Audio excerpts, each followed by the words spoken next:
I lost my forefeet. And today? I was 700 pounds light because I didn't really know the weight of the tractor, and that was the first time I ever pulled her. And today. Well, let's talk about today. I put her in the 16,000 pound class. I put her in turret gear. They were all 280, 290. One was 310, maybe 312. And you were? I put her in at 370 feet right in the sand pond. The only mistake I made, I didn't put her right in the registration booth with the girl. That's a lot of fun. Try and take it from me, must be out your mind. Wow, big time. Lot of fun. Smoky in the air, that's a lot of fun. I just wanna know who with the dollar sign. Try and take it from me. Take it from me. Let's make some noise. Good running. John Deere at about deep Iowa coming up. We got one right behind you.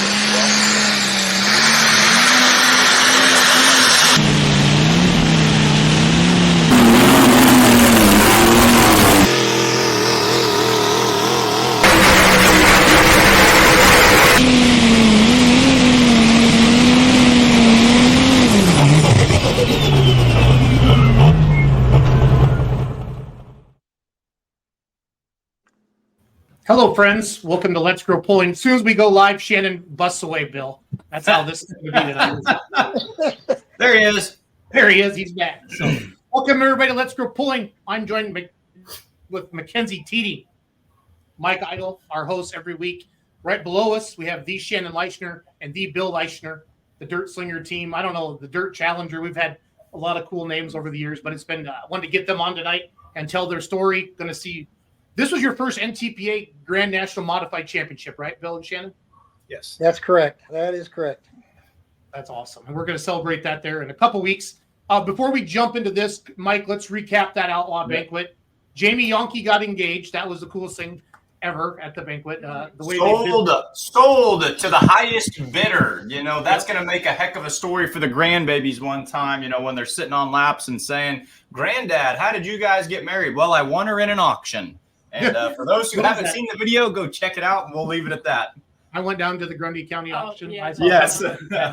Yeah, I think that's how that works. And then having Dave Bennett back after his terrible accident, and then have him do the Hall of Fame introductions for Clem Schluter and for George Neves. That was money, and to celebrate our past as we move into the future. So I also think it's worth shouting out to our Outstanding Service Member of the Year Award, sitting right here with us, too humble to claim that in front of the world, but we'll tell her, Mackenzie Teeding, the 2024 Outstanding Service Member. I told you later on that night, well-deserved. You never even consider yourself for something like that, which is exactly why you deserve it. You're one of the hardest working people in all of motorsports. Love it. Thank you, Mike. Love it. Proud of you, Kenzie. Proud of you, Kenzie. So every Monday night, we get together here at 8 p.m. Central. We talk to promoters, we talk to pullers, talk to friends, and I consider the Leichners both of those, pullers and friends. So Shannon, welcome to Let's Grow Pulling. Where are you at right now? I am in Rosemary Beach, Florida. Nice. Are you in trouble, or are you supposed to be there, or In trouble with who? I don't know. No, we do a yearly trip with another family over Thanksgiving week every year. So Nice. This Bill was a Leischner, where are you at right now? I'm in Weldon, Illinois, in the house on the farm. Nice. And how's the weather? And what's the weather like in Florida, Shannon? it was about 76 today. So it was nice. Bill, what's it like in Weldon, Illinois? It's pretty nice today. It was kind of overcast, but it's supposed to get cold this weekend. It's supposed to be down in the teens. I think we're going to get a little bit of winter this weekend. We had a little bit of snow today in Richland Center, Wisconsin, a little bit of flurry in there, so it's all good. Keep it coming and make sure you push it up to the northern Wisconsin. Yeah. No, they need snow bad. The trails never opened last year. I know. Oh, good stuff. Well, Mike, take over with Bill and Shannon, please. Yeah, absolutely. So, Bill, Shannon, welcome to the show. And I just want to say from a fan's point of view, which, of course, where this all started for me, I've always been a big fan of the Dirt Slinger team. Your guys' mod is one that's, kind of captured my interest my whole life. And so I'm very excited to be able to talk to you guys right here. And I'm actually going to jump in with one of my more memorable experiences and kind of right in the middle of your story. And it's a mod, it's a version of your mod that I want to get a hot take on just right out of the gate. So the Dirt Slinger Modified is one of the most recognizable mods on the planet with the beautiful kind of candy apple red, that deep maroon color. But I actually fell in love with a different version. It was 2011 in Macon, Missouri, pulling on, I believe it would have been Lucas Oil PPL at that time. It might have been the tail end of the ATPA circuit. And I went and saw your Rockstar sponsored, completely black and gold modified. So I'm going to go right to the heart. How did it feel to get away from the candy apple red? Tell us about the time that you had with that entirely different looking mod. And then how cool did it feel when you went back to that notorious color you guys have? Well, I was a little worried about it because we've always been candy red, and that made the sponsor happy. And when I saw it, I was kind of amazed when I walked in. We dropped it off over in Indiana and got it done. I was kind of amazed, and we got used to it, but wearing my hat backwards and drinking Rockstar was quite an experience and fun. And it was nice to go back to the candy red, and it was underneath there, and it was just fine when we peeled the wrap off, but it was all good. It was all good. When I first looked at it, my heart leapt because I thought Gardner Stone was making a reappearance in the world, because I saw the stars and I saw the black and gold and just a super neat mod. But no, the Candy Apple Red mod has been an iconic modified that has just kind of dominated and really been well known in pulling for years. So we've heard about the middle. Let's go all the way back to the beginning. When did the Dirt Slinger make its debut, and kind of how did you get started in pulling, Bill? And then Shannon, when did you kind of find yourself getting behind the wheel as well? Well, it all started back in 1981. I had a good friend that had a twin engine underslung F30 Rex King, and that's where it all got started. I said, hey, he let me drive it once, and then I was hooked. So anyway, he said, what do you want to do? And I said, let's build a triple engine. Let's take your twin engine, natural aspirated with the 454 Chevys, and let's put 3 on it. And he said, okay, let's do it. So that's how we got started. In the winter of 81, 82, we built a triple engine tractor and called it, Dirt Slinger 2. And they were hooked crank to crank, all 3 of them, and just on Hillborn injection.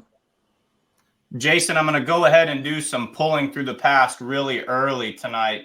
So the Dirt Slinger 2, Bill, would this be that right there? That was it. That's correct. So this was actually the Dirt Slinger 2, the one we have pictured right here, is more of your first foray into the sport. Was it Rex King that originally came up with the Dirt Slinger name? That's correct. Rex started the Dirt Slinger name, and we just became partners. And you can see that doesn't have the aluminum wheels on it yet. And it had steel blocks starting out 454. Then we ended up putting aluminum heads on, and then later aluminum blocks. So we just kind of stair-step through it. But you can see that's one of the original ones with the red wheel. And we had John Deere weights that slid over those wheels and put those 150-pound weights in so you could get to the 12,000-pound class back then. What class would we have been pulling in right here? 7,000, 7,200 mod. And to the best of your guess, because I've been trying to track this down, I have an idea of when this picture would have been taken. Do you have an idea of what year we might be looking at right here? 82, 83 maybe? Probably 82, 83. Because I said 1982, maybe 83. So your first, Dirt Slinger 2 was actually maybe more, where it kind of became into yours. Shannon, what are your memories of this, and when did you find yourself behind the wheel? Well, I remember the guys all building that tractor out in the shop when I was little. I mean, well, I was always around it. Me and my twin brother both were back then. But, I went to a lot of pulls with Dad and Grandpa back then. And, hell, I was hooked from the beginning of that. But there was Dirt Slinger 2. Then they got the Dirt Slinger that they bought from Walsh, the old Irish Challenger. I got to go a bunch with that when he was running the United States Hot Rod Association. And then Dad built a T-Bucket, and that was the first one that I actually drove, was the T-Bucket back in 1995.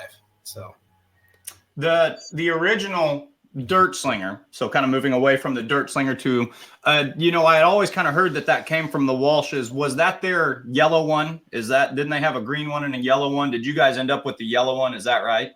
That's correct. It was a yellow one built by Rick Kipley. Steve Johnson's tractor and this tractor for Walsh was built at the same time. And they both started out as twins. Then Walsh changed and added the third motor to theirs. So that was, I think they built that in 85.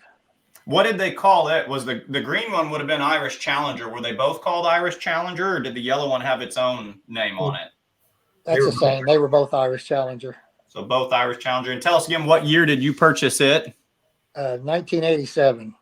And was that this tractor right here? That's correct. So to the world out there, and Shannon and I were kind of talking about this behind stage, when you say dirt slinger, I feel like to every good old tried and true blue bud pulling fan, this is probably the version that a lot of people think of. This is really, you know, would you consider this tractor the one where you kind of really started making your mark in the world of pulling? Is this your old bread and butter right here? Exactly. That it certainly was. That when we got that from Walsh, we were going to put our Chevys on and put blowers on, and Rick Kipley called me, and he was riding with Walsh's out east to buy John Shaw's tractor. And he said, you need to buy a couple of these Aries. And I said, I don't think I can afford them. And he said, I don't think you can not afford them. But anyway, we sold our Chevys over at the Indy Super Pole, and we bought two from Walsh, or the Aries. And then they loaned us the third motor, and we went indoor pulling that year. Went right to Cincinnati and Pittsburgh, and we won the first two pulls we went to. And Mike Hoff was kind of their superstar back then, and he said, I was hoping it'd take you guys a little longer, but we had a lot of good luck, and it was pretty awesome. Had a lot of wins that year. And I think that was the 87 USHAR championship, and that's where all the national recognition started. So 87 is where the pieces kind of fell into place. You mentioned luck, but what were you doing back then, or what have you done through your career? You know, if luck's what gets it done, you've had a lot of luck, my friend. What are some of the keys to being just as successful as you've been over all these decades?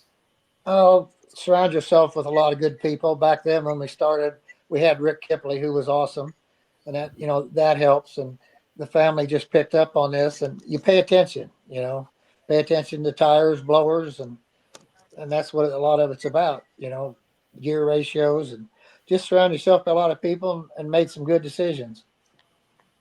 Yeah, absolutely. We'll try to hit some of the comments right here. Jim Harmon, he's piping in, says, always enjoyed seeing and watching Bill pulling at the Show Me Showdown right over there at my home track at Macon, Missouri, and few others around Missouri. Well, why not? Let's talk about that Macon track a little bit. So you pulled there with a couple of different associations, and you're from Illinois, so I imagine Eastern Missouri not too terribly far from home. And with the comments and that being my area, do you have any big, strong memories from pulling in Macon, Missouri? I have. It seemed to rain a lot, and they called off a lot of pulls because of rain. I have heard that from more than one puller, that I say, tell me what you remember about Macon, and they say rainouts. So you're not the first to feel that way. I think they could have tried a little harder, but that's easy being a puller and not a promoter, you know. I have. You are not the first to express that sentiment. So we get this version around 1987, the beautiful, well-known candy apple red. How long did we stay with the triples, and when did we make the switch over to the 4-engine setup? That was 87. In 2000, we built a 4-engine tractor. So that's when we switched to 4 and built the tractor in year 2000. In what way was there any learning curve with that?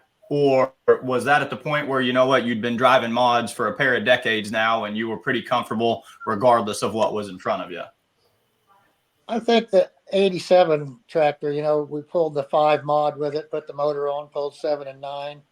That tractor, you could feel more and hook it and drive by the seat of your pants. You can do that with the 4-engine, but not as much so as the triple and the twin engine. You know, you still got to learn to drive it and feel it, but it was easier with the twin and the triple. The triple just the farther you push the throttle, the more the front end would pop up and just squat and go. That was fun tractor to drive. Is it, I've had some conversations with some mod drivers here recently as we've kind of seen, and I'm sure it's not, comparing apples to apples, but we've seen the trend of, in some of these classes, going away from the 4 back to the 3 engine setup. And a lot of the communication I've got from mod drivers is the ability to put that power to the ground a little bit more readily, as opposed to just blowing the tires off, always feathering that throttle. Shannon, is that a little bit kind of what you're talking about with that 3? It's just going to respond a little more naturally, and you're not driving so slippery all the time. Well, the triple was more about how the thing was built. I mean, it was just the way the chassis worked. And I mean, it was really underpowered compared to what the motors are today anyway. So yeah, I mean, I'm sure that's part of it, but I mean, it had, the tires weren't near as good on it either. So, but that tractor just, I don't know, Dad can tell you, he drove it a lot more than I did, but man, that thing seemed like whenever you come off the line, it would just pop the front end up and you can just feel the whole thing squat you back and you were gone. It was fun. I didn't drive it that much, but that tractor was a blast to drive. I do remember that. Shannon, what have been some of your favorite vehicles? And I'll try to get through some of them more as the show goes on, but you mentioned driving a super modified 2-wheel drive as well. Of course, you guys have been into the turbine business a little bit. You've kind of wheeled and dealed with the newer versions of the Dirt Slinger 2. You've even had some mini rods, sitting there in your camp from overseas. What's your personal favorite to get behind the wheel of over the years? Definitely the 4-engine mod. There's nothing like it. I mean, the 2-wheeler was fun when we had it. I believe it really taught me how to respect the track instead of just going out and slamming the throttle forward like a lot of people do, and they look like they're doing that. Taught me how to drive by doing the 2-wheeler, and the turbine was really neat when it would make a pass with all 3 motors. But most of the time it was a handful and it would one wheel out of the hole and you were always trying to control it instead of ride it, I guess. It was a handful. That black 4-engine tractor that we built, we only made one good pass and it was the best pass I've ever had. But it was a one-hit wonder. It didn't last long. But so help me. So things get a little bit, I've tried to track my tractor genealogy as well as I can, but it seems like they're around in the past 2 to 3 years or so.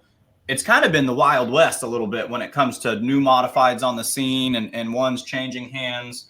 So kind of Bill and Shannon, if you don't mind, walk me through what was in your stable, let's say between, 2019, 2020, over the past couple of years. You mentioned the black one. I think there was also, the raffle or the waffle or whatever it was called, through Farley. What have we had? Where have they ended up and where have we landed? You want that, Dad?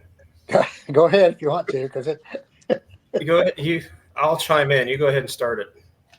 Well, when they had the raffle for the yellow Engler chassis that ended up from Wayne Bunnage and Nations had it. We put our number. I put a number in for the Boers overseas because we were hooked up with our European friends, which has been a really good friendship. So I bought 2 tickets, one for them and one for me. And of course, I picked my year I graduated from high school, which was 1969. And when RJ called me, I couldn't believe that we won it. I thought he was just BSing me, bullshitting me, because he does that a lot. And I didn't realize they were drawing. So anyway, we won that tractor. And we probably should have had great success with it. I mean, learning it, figuring it out. Then we decided to trade that for a tractor that Shannon was familiar with from Boyd's. Is that the one that went to Terry Jostock? Terry Jostock put the chassis together and we finished it at Boyd's in, 2019. And Steve made 7 passes down the track with it. And it was not his favorite tractor. So he went back to his Engler chassis, which is, what he was good with those. But I always thought there was potential with it. So we got it back. We put 4 pretty nice Vinny motors on it, and it made the very first time we took it down the track, you know, I got to win Henry with it and made quite the statement. And then we go to the next pole, which was Goshen, and I go out of bounds. So it's pretty easy to do the 0 to 0 thing. And we just never could keep the reverser in it. After that, it just kept pushing the driveline together and messing up the reverser. So we got rid of it. It never made a pass successfully without breaking. It made a nice pass at Henry when Shannon run, but the SCS gearbox was locked up because it was twisting and shoving that forward. So it never made a pass without really hurting something. So that's why we got Where rid did of it? Where did it end up? Did you guys sell it? Did it come over here to Missouri? Am I right on that? I don't know where it is now. Matt Johnson bought it, and he took it down to Bob Barbie and basically just wanted the components off of it. And then I think the chassis with the rear end went to Muffy, Jim Martell up in Michigan, and he made a single out of it. And I don't know where it ended up after that. Okay. But so where are we at in our camp right now? How many mods do we have in the trailer we have after the 2024 season, getting ready for 2025? We have one modified. Okay, just the tried and true Dirt Slinger Candy Apple Red, beautiful 2024 Grand National Championship modified.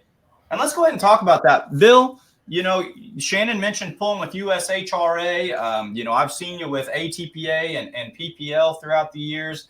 When I wrote the article a couple weeks ago, recognizing you winning the Grand National Championships, I felt like I had to triple check myself because just there's no way that since 1981 to 2024 that there's no way Bill Leischner hadn't won the modifieds with the NTPA, just because your name's kind of synonymous with mod pulling. But the first one, was that a special win to grab one in that association? Yes. I mean, we'd had several championships through, you know, USHRA, ATPA, Pro Pulling League. We'd never had one. We pulled the mod class way back a few years ago. We were in second place, and we had a chance to win it. And I think Dave Archer couldn't go to the last hook, and he had Banner drive his tractor, Dave Banner, and they beat us, and they won the championship. So we came close way back then to second. And this year, Shannon and Jed, they said, if you want to win a NTPA championship, we're going to help you try. So that was our goal, and that we're just very lucky. And because of those guys, and we got such a great team, everybody working together, and I can just, you know, I can go watch the track and do things, and they do it. So that was our goal, and we're just very blessed that we accomplished that, because it wasn't easy. There were some hiccups along the way. I love to hear, you know, because a lot of times people will say, like, you know, we're just looking for A to B passes, or we're just, you know, have a good season. But when you set a goal like that and say, hey, we're going for it, that makes it really fun to look back at the narrative of the season. So if we pull up your results, we can kind of look back and see, you know, right out of the gate, you go up to Farley, you grab a win right there, follow it up, Toma, you grab a number one session win, or you grab a win at Toma. Let's talk about Farley for a little bit. You kind of almost know that Simon Says mod, if you're going to win a championship, you're going to have to go through those guys. I mean, that mod was on fire at the end of 2023 and the beginning, kind of the preseason of 2024. Did you almost feel like that was like an away game, like a playoff game, and you had to go up to Farley and set the tone early? Basically, what I'm saying is you kind of won one behind your strongest competitors' lines right there. Did that just line up with everything you're talking about for the season?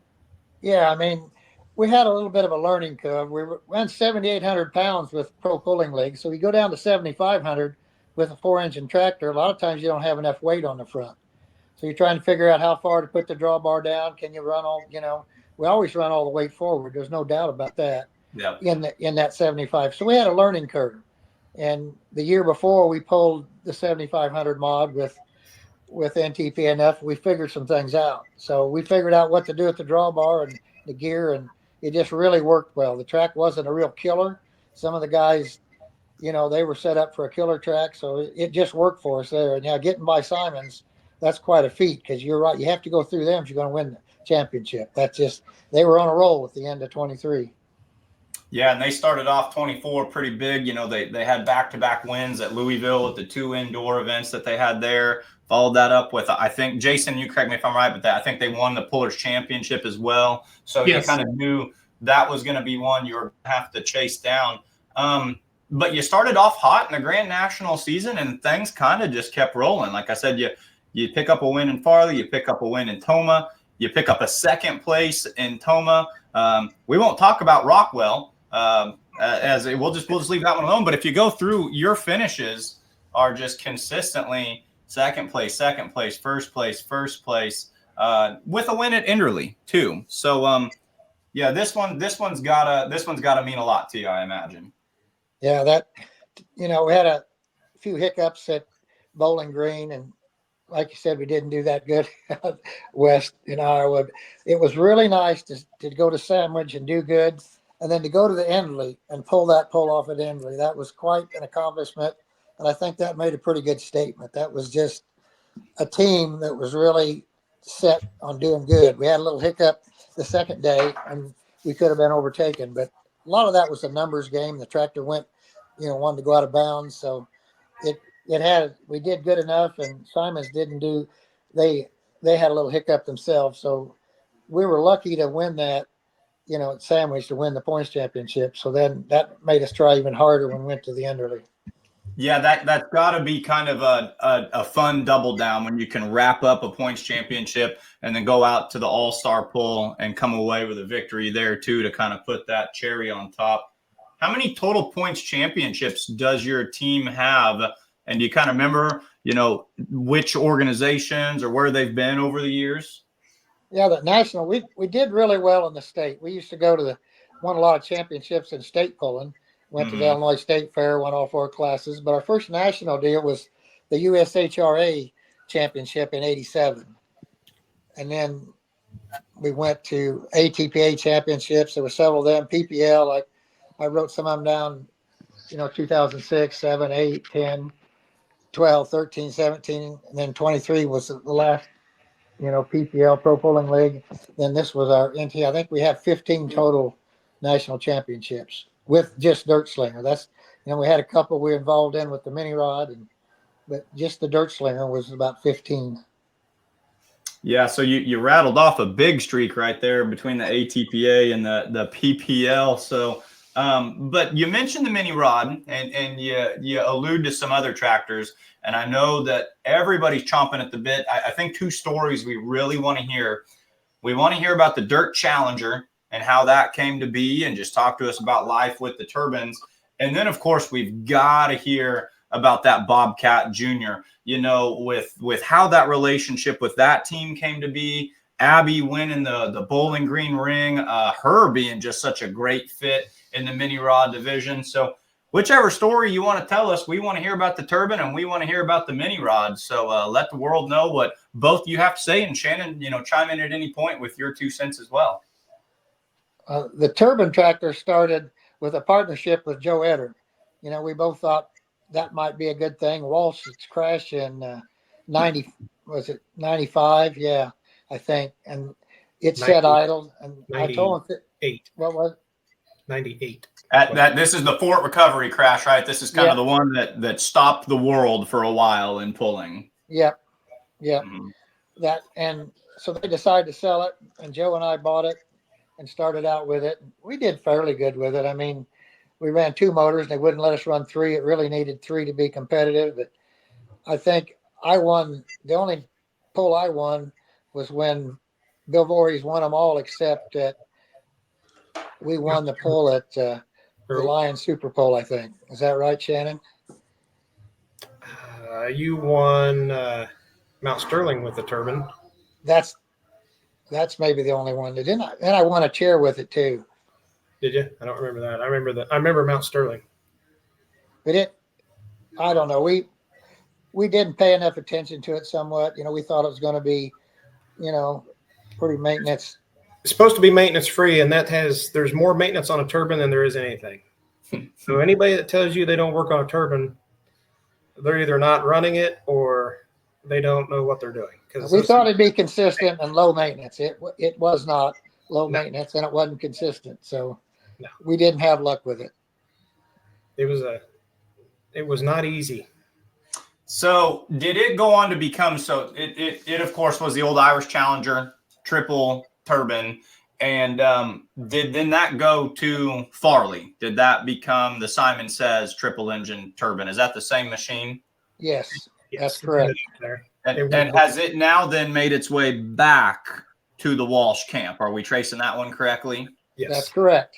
Okay. So it is nice to see that machine come full circle. It's nice to see that mod has stayed with pulling families and stayed on the circuits over the years. So that's, everyone pretty much always knew that, but just to kind of track that and confirm that.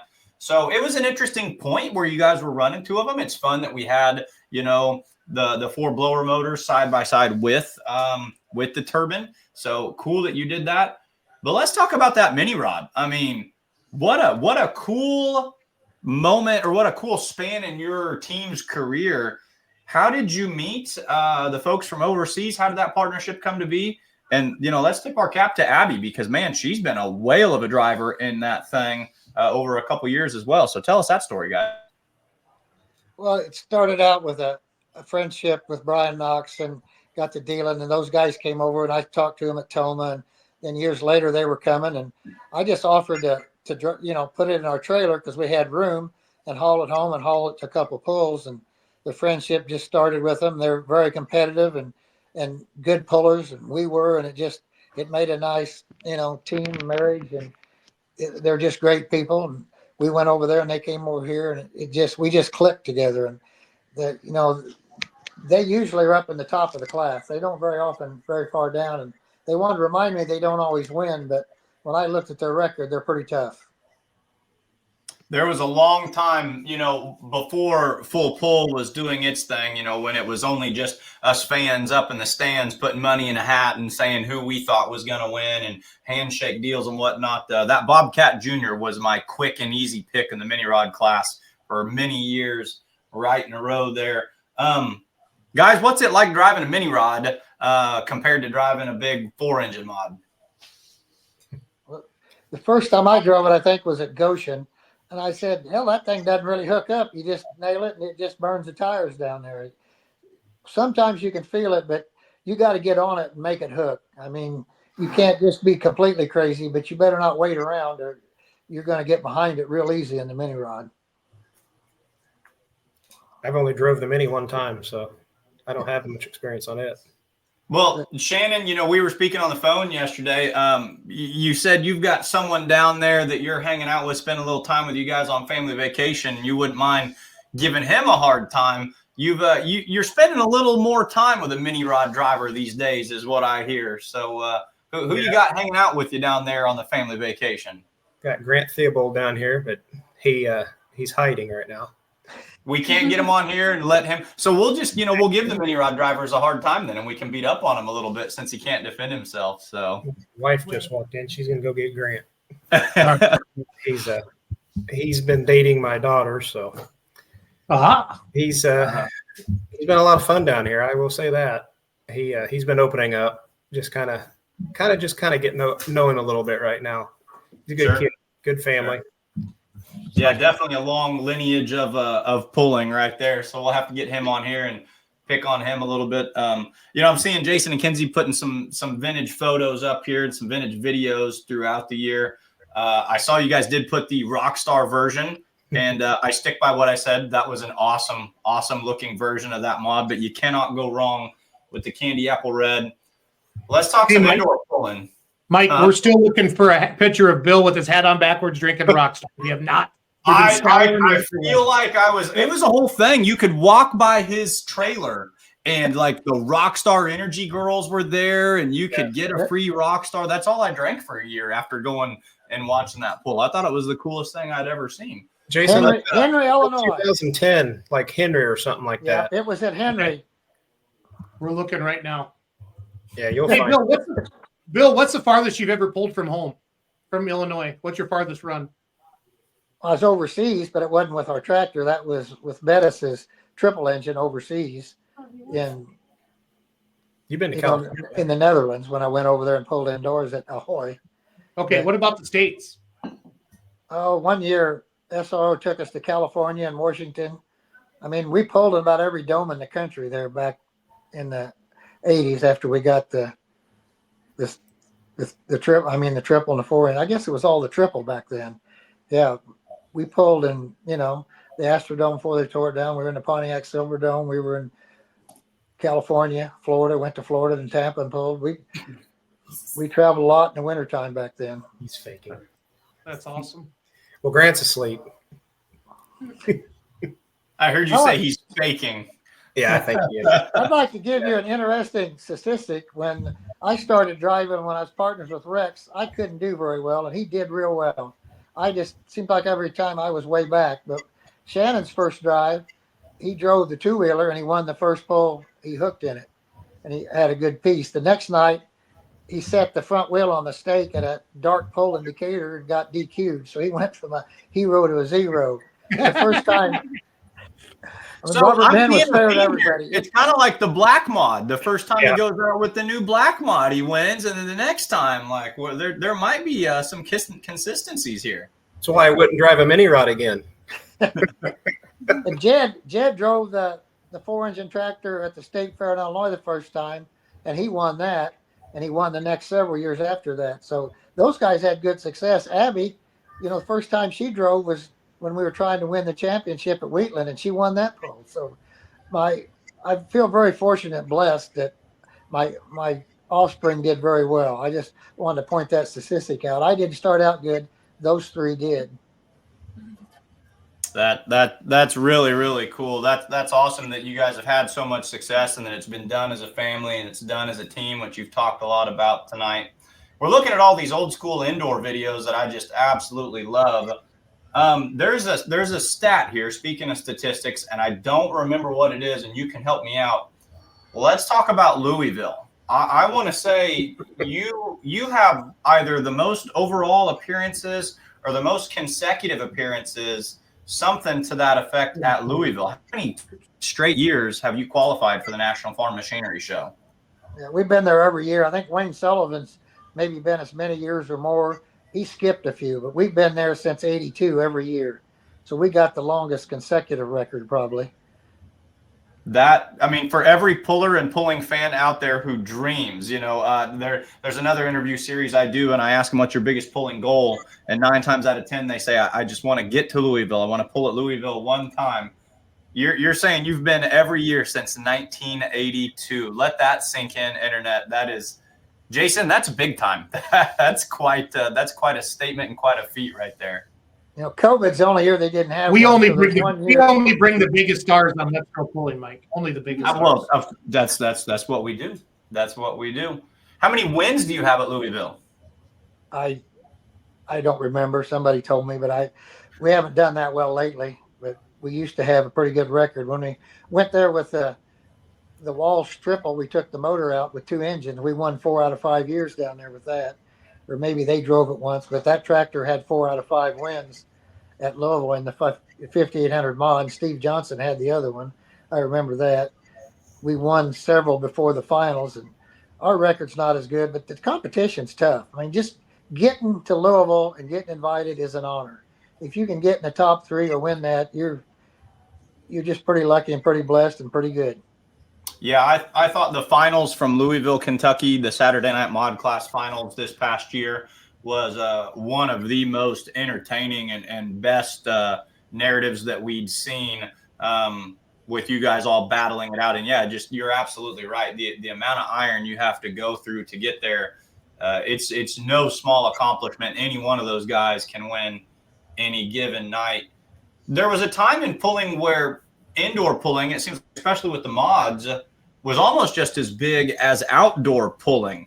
Was there a point in your career where you preferred indoor pulling just as much as outdoor, or do you have a preference one way or another? I enjoyed it going to all those domes, and sometimes the weather wasn't very good getting there, but once you got there and you got to go inside, and I met a lot of friends.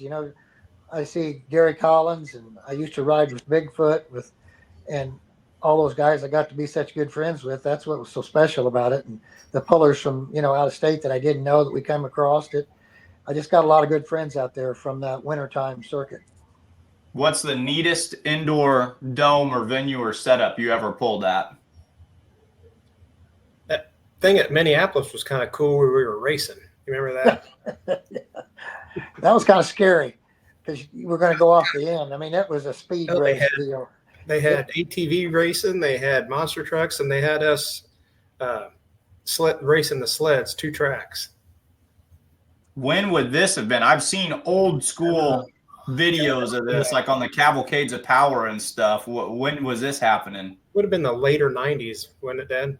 Yeah, I don't remember when it was. It was indoors at Minnesota up there. We got to go to the shopping mall and see a lot of things up there. Didn't realize how big that was. So that's the neat thing about pulling indoors. We got to go to a lot of places. Jason found one of the few runs that thing did a decent job. That was a fun run. Looks like this is, naturally going to be up at Toma. What year are we approximately looking at here, guys? That was probably, what is it? Does it say, Jason? Is it 9 or 10 or 11? What is that? Ago was 2009. okay. Yeah. It's posted. Yeah, because it still had the big things underneath the back motors. And I think we started that with Joe Eder about 2005, wasn't it? Yeah, because you guys took it to the farm show, and he made the finals with it. He was in first place for a long time and led it, and then I passed him. We ended up first and second one year down there at the farm show. That was pretty neat. On the prelim night. Yeah. A Wednesday, I think. Wednesday or Friday, whatever it was back then. Yeah, I still remember when there wasn't prelims. It was just one, and I had 2 classes, and you were done. And long before they had prelims, I remember pulling down there. So that's a long time ago. Yes, it was. How much has pulling, what are some of the biggest changes, or if you could just say, the top 2 or 3 changes, albeit for safety or horsepower, competition, whatever, from 1981 to 2024, what do you feel are some of the biggest changes you've seen in the sport, especially in your class? I'd say it's horsepower and tires. And blowers. That's the 3 things that do. It's horsepower, tires, and superchargers. That's the 3 big things. And it's nice being in a cage. Yeah, the roll cages. You think back when we were driving those things without a cage, it just, I mean, you never thought about then, but man, just they could have rolled over. I feel a lot safer in them now.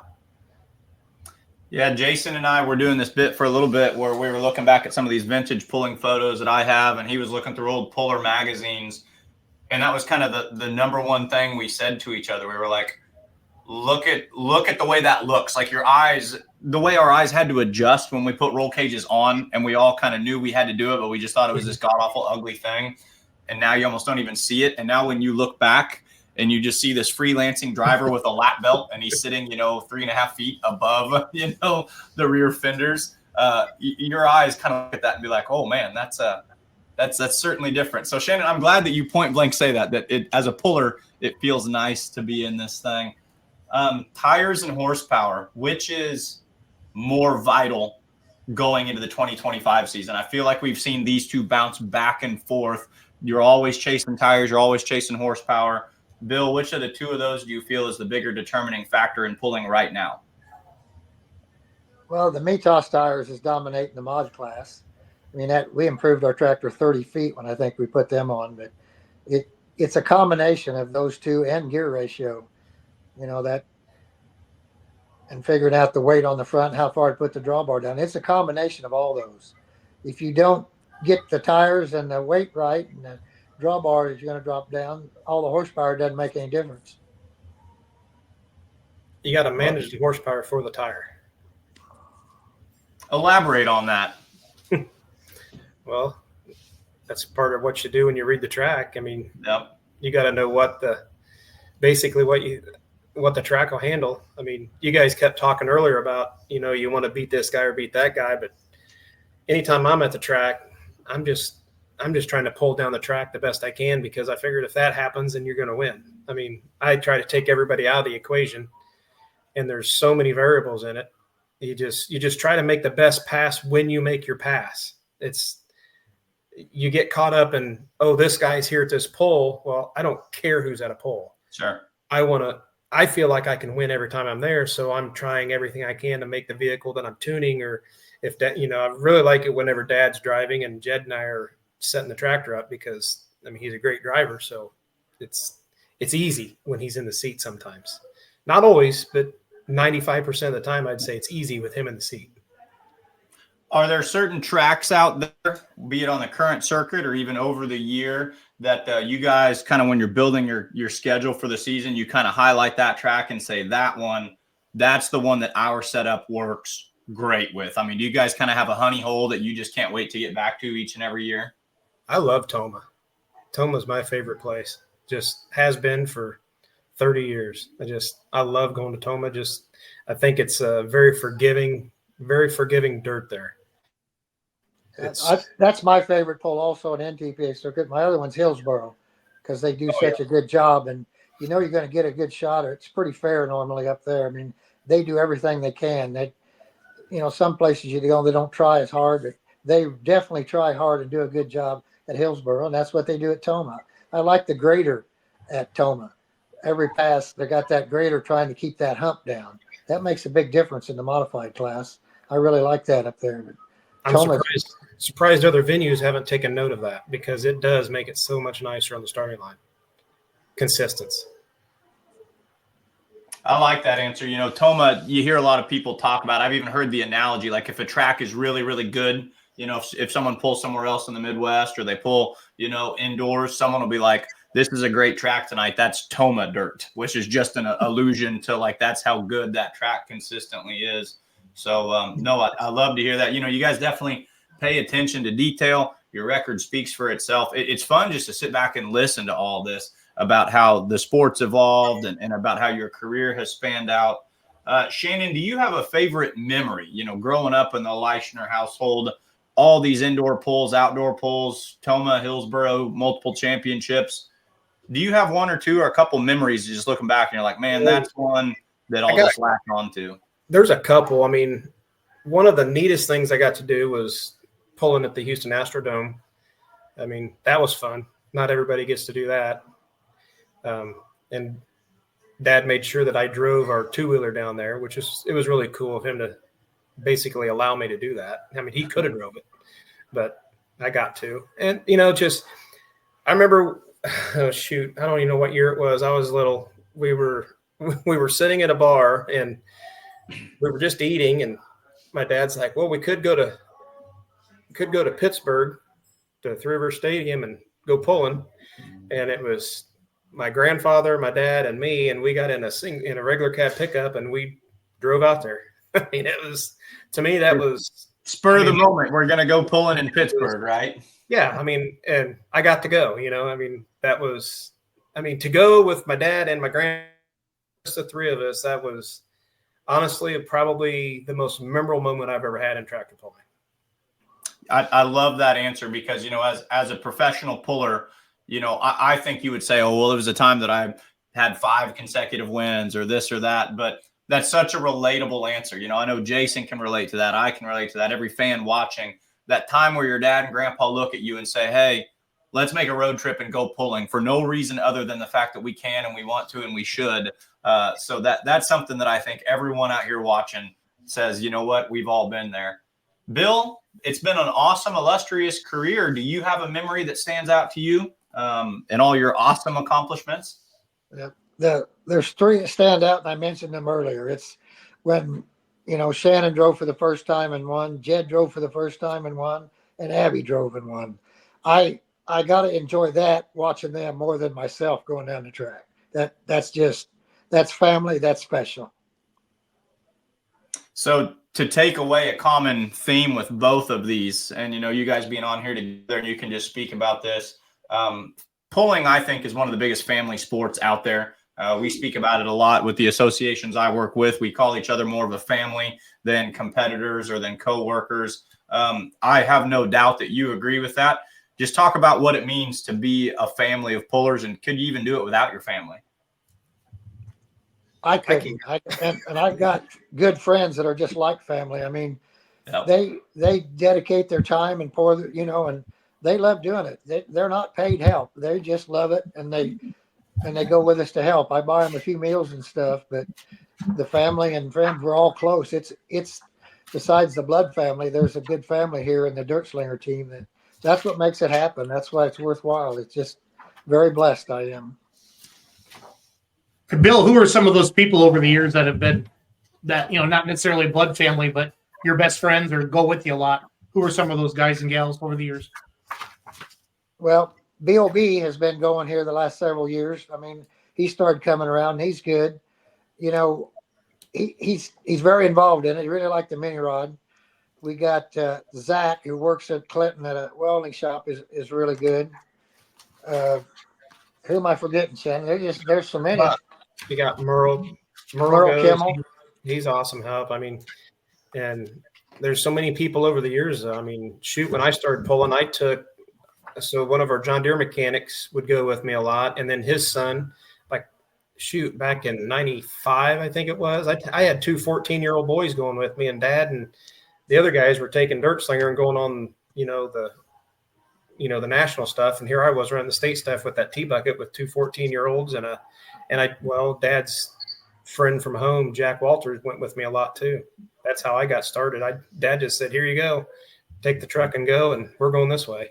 Rex King, who got me started, his son went with us for a long time when his job permitted. And here lately it hadn't. And my brother, Jed, calls him Uncle Scott.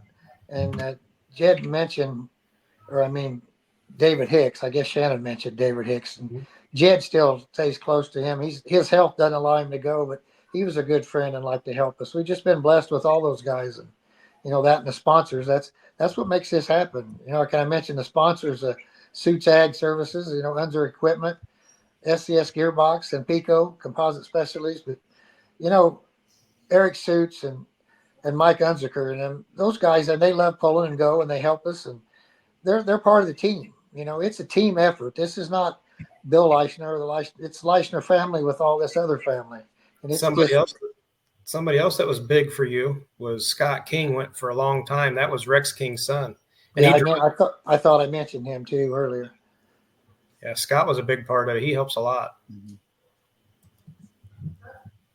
Yeah, and then you even mentioned, so Rex King was the one that kind of got you into it. And one thing I was not aware of whatsoever, and it's neat to hear about, was the partnership that you have with Joe Ader, another big name in the world of modified pulling. So it's neat to hear when you have those collaborations and those people working together.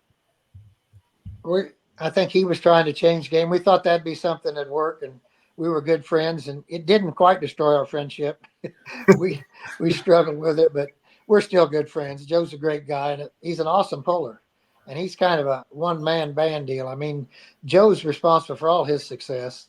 He's the one that, I guess he's got Barney and Brian, and they've been with him for years, and Marty follows him around, but Joe does it all. He's a one-man deal pretty much. When it comes to Dirt Slingers, Shannon and Jed do the work. Shannon's probably smarter doing some of the technical stuff and setting it up, but Jed does a lot of work. Jed works on that all the time. That's his baby. So that's what makes it work. And then these friends come out and help and go. So it makes it possible. What goals do you guys still have? The 2024 Grand National Championship had to have been something that you wanted for a long time. But you guys don't strike me as a team who's, ready to slow down anytime soon. And I know you've got a family of pullers. So what is there on the bucket list, or what are we looking for in 2025 and beyond? Oh, I think an unlimited championship would be nice, but I'm getting old enough that I need to slow down, and, the grandkids, and it's time to start spending more time away, but it's hard to slow down pulling. I'd like to, but I don't think it's in my DNA to slow down. I've got some plans in the future, so things could be fun. Dad doesn't always have to be in there.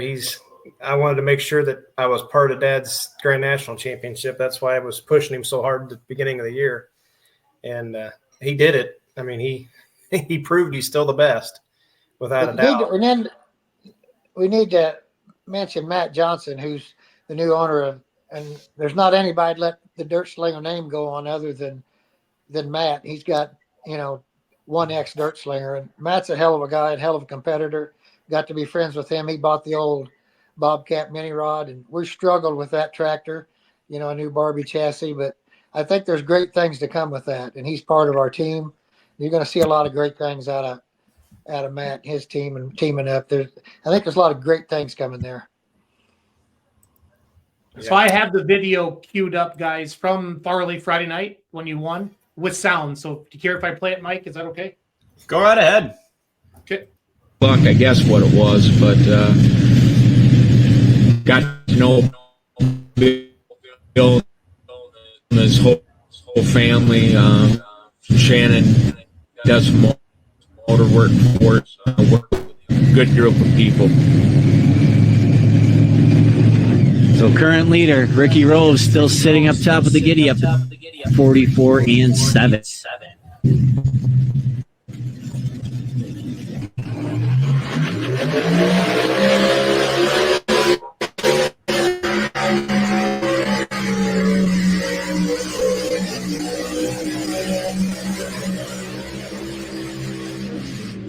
I would say we got a new leader.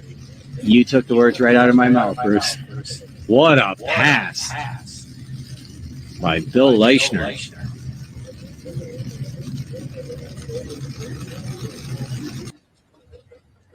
We'll see what the distance comes in, but Well, there's Bruce. That was an awesome pass. That was fun.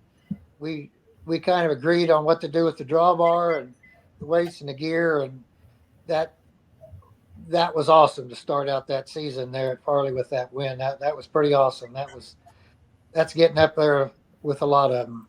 I don't think it tops the Enderley. The Enderley has to be that win at the Enderley had to be the top of all pulls, I think. That was a perfect example of pulling against the track, not against the competitor, in my opinion. And that's a good point Shannon made. You don't pull against all the competitors. You pull against the track. You go out and try to figure where the spot on the track is. You watch the other competitors and see how the track performs, whether you want to move out of that groove. Is there one pass over there? Can we beat them at their own game? We feel we're good enough to beat them without playing some trick, but it never hurts to find an edge and move the sled over or do something. We've been good, and that's what makes it good for me. I can go do that, watch the track, poke things, and they're back there warming the tractor and doing everything. The help is, and that makes a big difference. They don't get to watch the pull. I do. Then they get to watch me pull. So I'm very, like I said, I keep saying I'm blessed, and I am very fortunate that I've got a team that can do that. I can walk away from the tractor and just go pay attention to the track and the pull. Hey, Shannon, over the years, who's taught you the most? If you thought about all the people that you've worked with and competed against, who have you learned from the most? Oh, the guy right here with us, Bill. Okay. Minus the big dog. Who else? Oh, gosh. There's a couple people.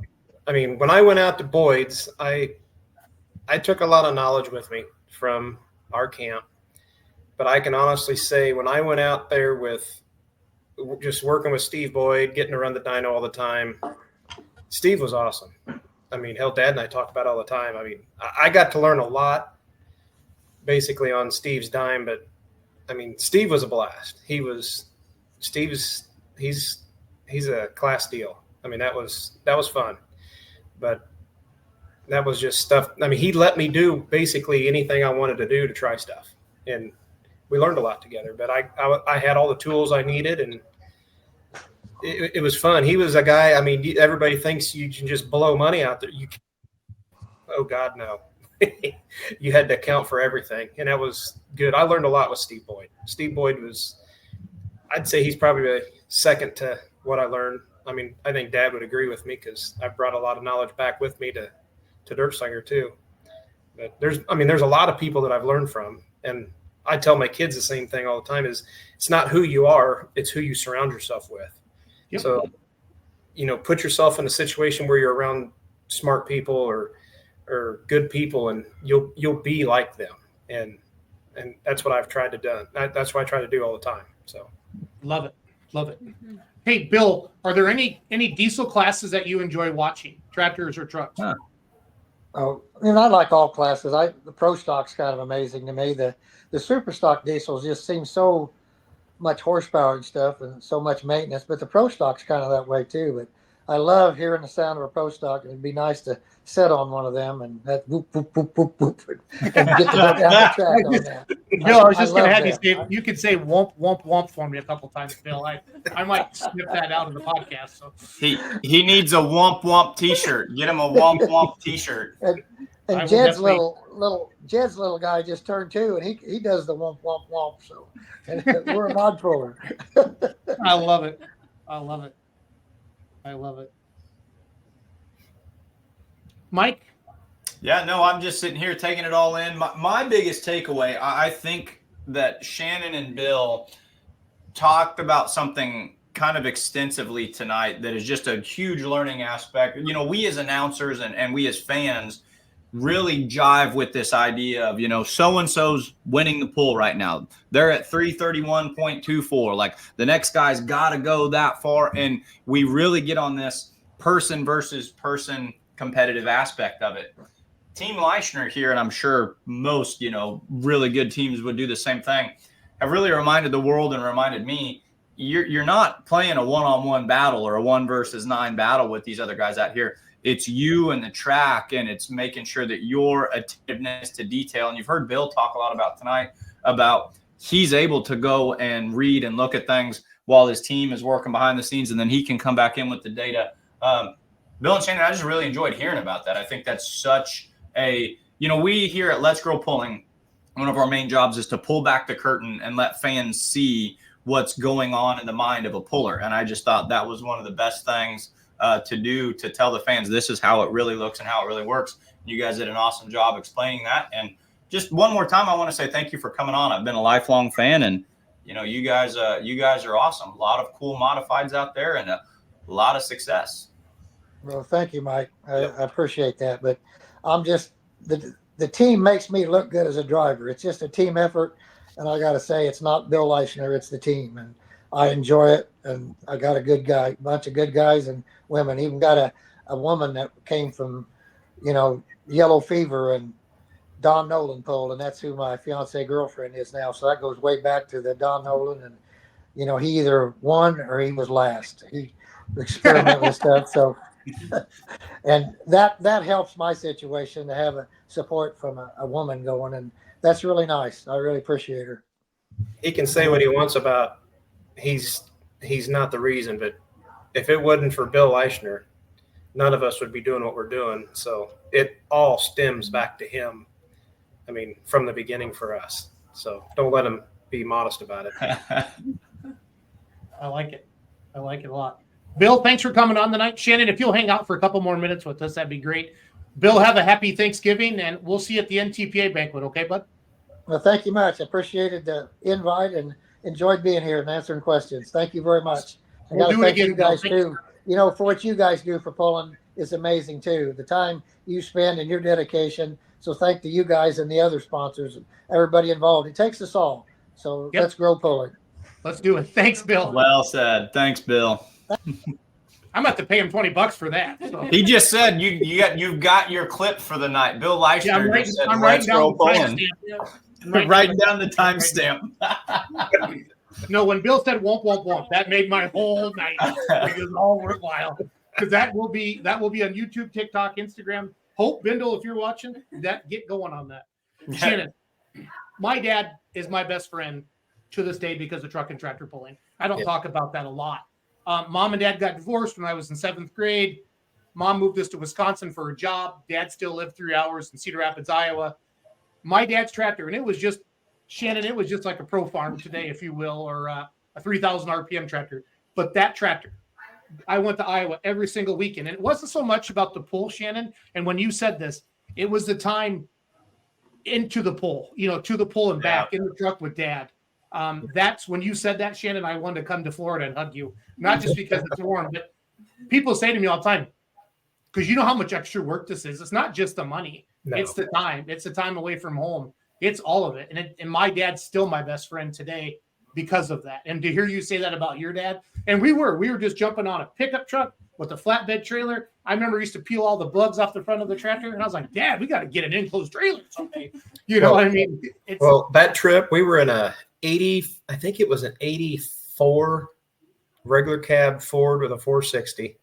And it was just a neck open trailer, but it had a vinyl, it had a structure over it, and it had, just a vinyl thing. And that was the enclosed trailer.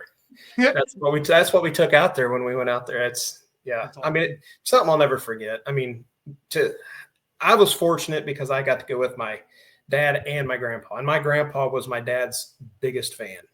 He had a notebook that he would put in his shirt pocket, and we still have this at the shop, but it's got every pull we ever went to when he was alive, and he wrote all the distances down. My grandfather was, he was pissed if we didn't go to a pull. And yeah, it's just something that you kind of take for granted whenever it's happening, and then you look back I've had a lot of big memories with my dad, and it's fun. There's a lot of things that I got to do that my little brother Jed didn't get to do, and I wish he could have. You know what I mean? But he's getting to do stuff now that I don't get to do. So hopefully he enjoys it while my dad's around. And that's, TPA thing, I pushed him hard at the beginning of the season for this. He wasn't hard to talk into it, but I pushed and I pushed and I pushed. And I told him, I said, you run. I said, I'll help get you this championship. I said, you need to do this for yourself. I said, but you got to do it. And I talked to Jed about it, and he was all on board too. So it was cool to see Dad do that this year.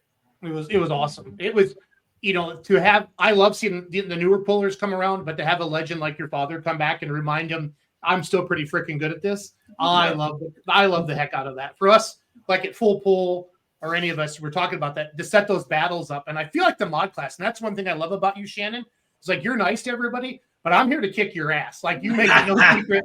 I love that about you. And I actually think pulling needs more of that Jeff Hurt, more of what you bring. I love that. I love Bobby Knight as a coach, Bill Parcells.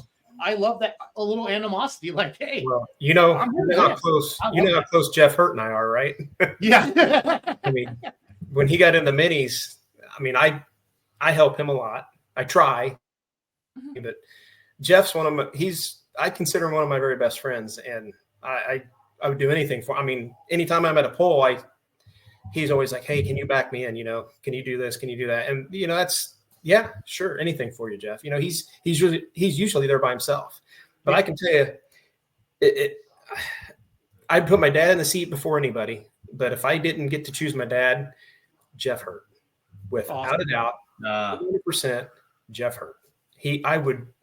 I would just love to put him in anything that I could build and watch him go down the track. I love driving, but I love tuning as well, and it's fun to work with Jeff Hurt. Oh my God. You never have to worry about trying something because he's wanting to all the time. Yeah. Someone posted up on one of the chats and forums a handful of years ago before I got involved in this, and they said what pulling needs. They said NASCAR had that icon. They said NASCAR had a Dale Earnhardt. They said pulling needs a Dale Earnhardt, the one that has the panache and the emotion. And I just wrote back. I said, we've got one. We've got Jeff Hurt. So I want to see Jeff behind the steering wheel of every vehicle and just watch the emotion that he comes out there and does it with. Well, Mike, you were talking about Macon, Missouri, and you said, do we have any memories of that? Well, I have a story if you got time for me to tell you about it with Jeff. We are here all night, man. I don't remember what year it was, but it's been a few years ago. Jeff and I were on his golf cart, and we would go cruising around. We were not drinking. We had no alcohol, and this is why I got to tell you the story. We found out that his golf cart would go faster in reverse. So we were going around in reverse the whole night. And well, my buddy, the guy that went with us a lot back in it was back in the 90s or early 2000s. Had to have been real early if it was. But our John Deere mechanic, David Hicks, he was with us, and he was on our little Sportsman 500 four-wheeler, and he was following us with a group of our people, and there was a drunk on the hood of an old car, and this was an old like LTD because it was one of them big long hoods that was all sharp edged stuff. And Jeff pulls up, and he's like, "Shit, grab his foot." So I grabbed his guy's foot. Took off, and the guy thump, boom down the ground. He gets up, and he's going to kick somebody's butt. He gets up, and here's my big buddy, David. Well, he wasn't going to kick David's butt. And Steve Olson comes over, and he's like, "I want to buy you guys something to drink." And we're like, "Why?" He goes, "Because you guys are a lot more calm when you're drinking than when you are sober." That's one of the biggest. That was one of the most fun times I've ever had at Macon, Missouri, was with Jeff, and we were completely sober. That's the funny thing about it. Oh, I love it. Yeah. So never fall asleep around Shannon Leischner. Okay? Nope. Or Jeff Hurt, because you'll go for a ride. They'll take you to the train station. So, oh yeah, Shannon, thanks for coming on tonight. We'll have you on again. It's just I love watching you and your dad and your brother and your sister or your daughter. Everybody just do it. It's awesome. It's amazing. It's fun being around it. Thank you for coming to the Pullers Championship last year. We appreciate having you there.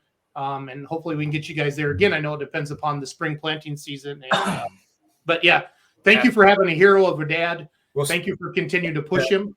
I'm pushing my dad now on Diesel Super, and I told him he's got to quit driving it like my old tractor. I'm not going to let him drive it anymore. So we'll see what happens this year. There's probably going to be some major changes. So okay, that sounds awesome. That sounds awesome. Well, tell hi to everybody down there in Florida. Tell that Theobald kid not to be a pussy, and he can come on our show. Yeah, go wake him up. I don't even know what to say there. No.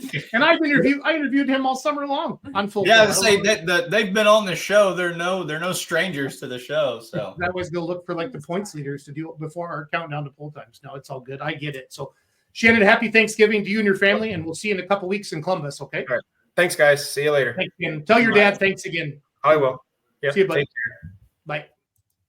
That was cool, dude. Mike Idle. Yes, it was. That was cool.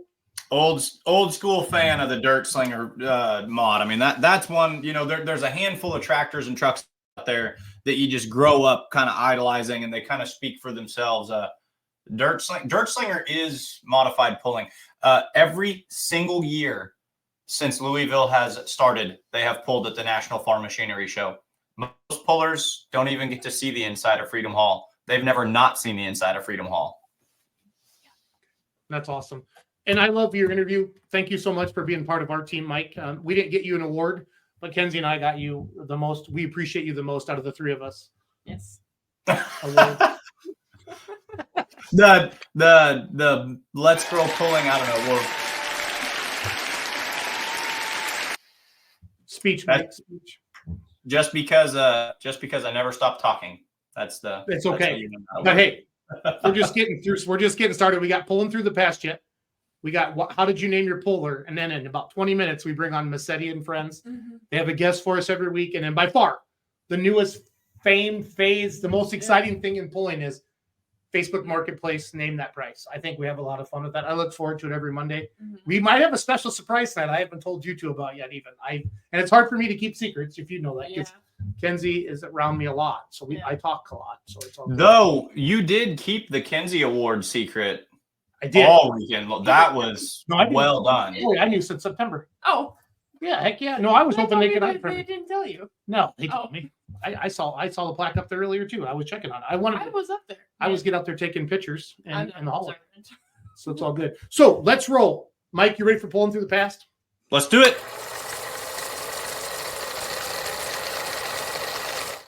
Right? Mm-hmm. Pulling through the past, where we examine vintage pulling photos. Folks, if you are with us for Bill and Shannon Leischner to start off the show, you saw a couple of them, but I want to hit them again because we learned a lot about these photographs in this story. I've actually shown this one before. Now we're completely to the bottom of it. So this is Bill Leischner's first independently owned, built, modified, independent from kind of Rex King, or this was not Rex King's mod, this was Bill's mod, called it Dirt Slinger 2. So an interesting little caveat we learned about this when we interviewed with Bill. Rex King was the original proprietor of the name Dirt Slinger, and then when Bill had his mod, he called it Dirt Slinger 2. So it's a little counterintuitive that Bill's first modified kind of gets the sequel moniker on that, and that this tractor that we're looking at now is actually older than Dirt Slinger. So Dirt Slinger 2, as far as Bill Leischner is concerned, kind of came out beforehand. But of course, this is the iconic version. And yet again, so I don't get copyrighted, this does come from the book Truck and Tractor Pulling, published by Michael Bargo, and published this book in 1988. And Kenzie and Jason, I did a little looking. This book was published in Osceola, Wisconsin. So, yeah, the Great Badger State. It's like famous. Yeah. So all these photographs came from way up north around Wisconsin. So Leischner's awesome mods. And then we'll get to a hodgepodgery of other ones. And I've had some guest and fan submissions, and I want to start using those a little bit as well. Yeah. Jim Harmon, active commenter, kind of a budding friend of mine, big pulling enthusiast, sent me several pictures. So I want to use some of his tonight. Jason, we've talked about this individual a little bit over the years with his height in the roll cages. This is Chuck Lee in Macon, Missouri.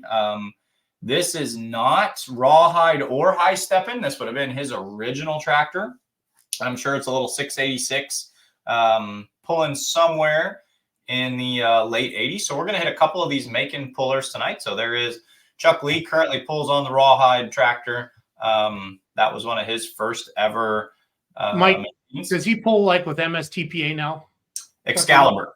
Excalibur. Okay. He pulls with Excalibur. He pulls in the Excalibur Light Extreme class, which is almost just identical to the Outlaws Light Superstock Ag.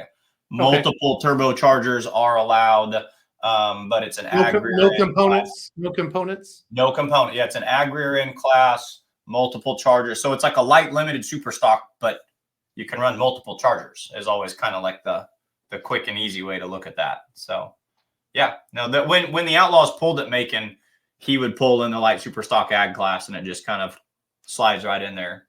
Yeah, because that's where I saw like the levee leaper for the first time in many years. Ivan Carroll and EW Carroll with the levee leaper and the Salt River Savage. They're what it is, Jason. They're the old vintage 5,500 pound super stocks. That just, kept on looking for somewhere to pull. So they pull with Excalibur. But yeah, this is a locally well-known tractor by a locally well-known and well-respected puller, submitted by a local fan. Now, Mackenzie, there's a four-wheel drive truck out there that I get kind of excited about from time to time. Got my hat on tonight for him and everything. We're going to go way old school with Cody Lewis's first version of the fired up truck. This is another Jim Harmon picture. Jim submitted this to us. It's currently two-wheel drive in that particular picture. Yeah, it's not kicking up very much, and I don't the know front tires are not on the ground. I don't know that we're touching as much as we want to be touching. I see shadows underneath. This one, Cody told me about this truck. This is a much smaller cubic inch truck, I want to say, than what he eventually went to. So, of course, Cody Lewis, big name in modified four-wheel drive truck pulling. Does Cody know that you're that you heroize him? Is that the word? Heroize him? Here's how I know Cody knows that I think he's the man. So I did a shop tour with him earlier this summer, and he called me back and he says, "Hey, come back by the shop." He goes, "I've got something for you." And so we just showed this version of Cody's truck. Well, of course, the version that everybody knows is this version right here. So yeah, Cody says, I got something that you need. So I think he knows that I'm a big fan. So this hold on, I'll make you big, Mike. Whoa, we got most famous version that he's got. Of course, these are this thing, it's down to the detail in every manner of the way. I mean, wonder why you don't let the boys play with that. Your boys. No, there's two vehicles they're not allowed to touch, and this is one of them. So the real one. Cody, for me, Jason, you talk a lot about like your dad going to pools and the memories with your dad, and I was the same way. But maybe Cody to me is kind of like what the Iron Elk was to you. There was always that one vehicle, and there were just so many times that they're at the Show Me Showdown or what they called it throughout the years. He just pulled off big wins, and he was the local guy, and it was cool to root for. So Moving right through, we've got Don Van Loo in a 4-wheel drive truck he calls Bad to the Bone. I don't know much about this. This looks like it's probably an indoor pull somewhere. Definitely older 4-wheel drive. You can see with those deep bar tread tires on there, but cool fan submission. And then Jason, here's one that you might know, because I think this is going to come up definitely kind of from your dad's time in pulling and from your neck of the woods. This is actually, I think it was your dad who helped me identify this one. This is Dwayne and Dean Proctor. Yes. And they call this the orange. What did they call this? It might have just been Proctor Farms, but my I remember the announcer George Hendrickson called it Proctor Farms, and he would always say they never put it away in the winter. They just stuffed it out bank, and when the snow would melt below the smokestack, they'd go out and start it, spray a little ether in it, and away they would go. I think that's George Hendrickson. Orange Lightning. Orange Lightning is what it's got written right here. I remember Proctor Farms. That's it. So this would have been one that your dad would have pulled against, right? No, I don't think we were pulled against the Proctors. Dad would have started pulling like in 91 with the Joker. He bought it from Mike LaBarge. This would have been a true super stock back in the day, the Proctors. And Dad really wasn't super stock until we didn't put multi-chargers on, bigger multi-chargers on until the late 90s. So. Yeah, so this is probably 85, 88, but that's the coolest story. That parked it in the back when the snow melts below the smokestack. That's what George Hendrickson. If I could bring back one interview, it'd be to get George Hendrickson on here, because just if you went to an Iowa tractor pull, and Iowa tractor pulling, I mean, we had some big pulls. Man, Monticello, Iowa, used to be 15,000 people there. You know, we have a beautiful picture of Bowling Green here in the background. 15,000 people by like Kinsey and Mike way of assessing things. No, like legit. 15,000 actual. Legit. Probably real. Probably real. Yeah. Northern Missouri. So I've been having this conversation with people lately. Northern Missouri, Southern Iowa, and of course we talk about these polls they had.